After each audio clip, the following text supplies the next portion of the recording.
पटना में आर्थिक अपराध इकाई ने बीपीएससी की एईडीओ तथा सहायक लोक स्वच्छता एवं अस्पृश्य प्रबंधन पदाधिकारी भर्ती परीक्षा घोटाले में बड़ा खुलासा किया है। आर्थिक अपराध इकाई के डीआईजी मानवजीत सिंह ढिल्लों ने बताया कि इस मामले में अपराधियों ने परीक्षा में धांधली के लिए नई कार्य प्रणाली अपनाई है।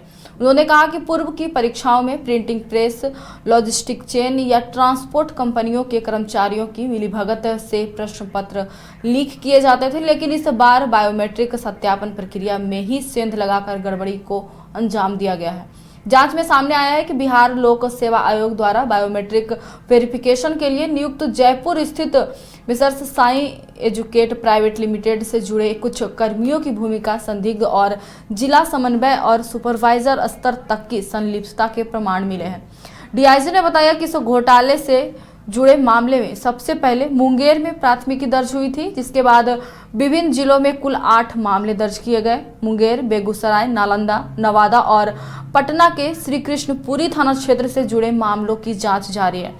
अब तक कुल 35 आरोपियों को गिरफ्तार कर न्यायिक हिरासत में भेजा जा चुका है तथा नेटवर्क की गहन जांच भी की जा रही है।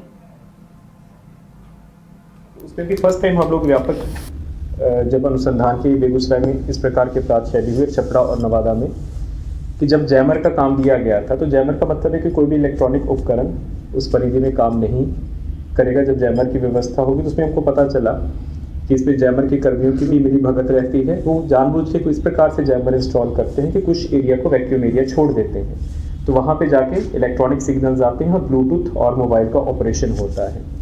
तो इसमें भी हम लोगों ने आगे कार्रवाई की है और जो दोनों कंपनियां हैं उनसे हम लोग जानकारी प्राप्त कर रहे हैं। ये एक निरंतर चलता हुआ अनुसंधान है।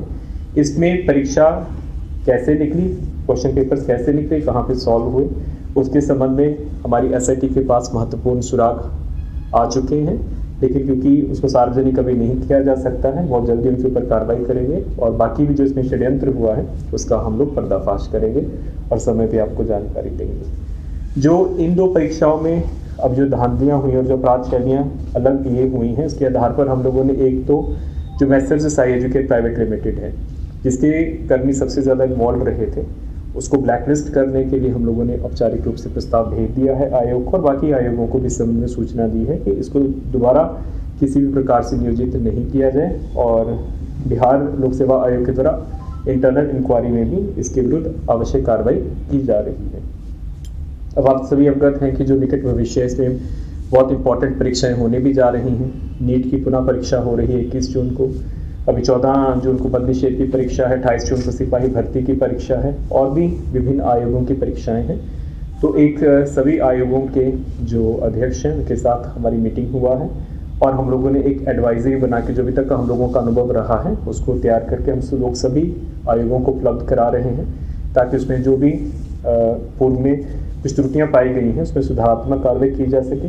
इसके अतिरिक्त हम लोगों ने एक विशेष सेल हमेशा की भांति आर्थिक अपराध इकाई में शुरू किया है प्रिवेंटिव सर्विलांस के लिए, और जो हमारे पूर्व में शिक्षा माफिया और इस तरह के अपराधी जो अभी जेल से बाहर हैं उनके ऊपर निगरानी रखने के लिए, वर्तमान गतिविधि को चेक करने के लिए। और हम लोगों ने एक समर्पित ईमेल आईडी और व्हाट्सएप नंबर भी जारी किया है, ताकि कोई भी अभ्यर्थी, कोई भी उनका अभिभावक, कोई भी व्यक्ति इन परीक्षाओं के संबंधित हम लोगों को सूचना और असूचना दे सके, जिसको हम लोगों ने प्रेस विज्ञप्ति के माध्यम से दिया है और आज की प्रेस विज्ञप्ति में भी हम लोगों ने इसका उल्लेख किया। घर रहने का मकान भर नहीं, ये खुशियों की तिजोरी है। दरवाजे पर दस्तक देता पड़ोस, खिड़कियों से उमड़ आता आसमां, तारों में उलझी ऐसी ना जाने कितनी दास्तां। कहती हैं चले डायमंड सिटी, एक सफर हम सफर के साथ अपने घर तक। Diamond city, life long bonding, 500 से ज्यादा खुशहाल डायमंड परिवार। जल्दी करें, सिर्फ 200 फ्लैट बाकी। आज ही बुक करें अपना आशियाना।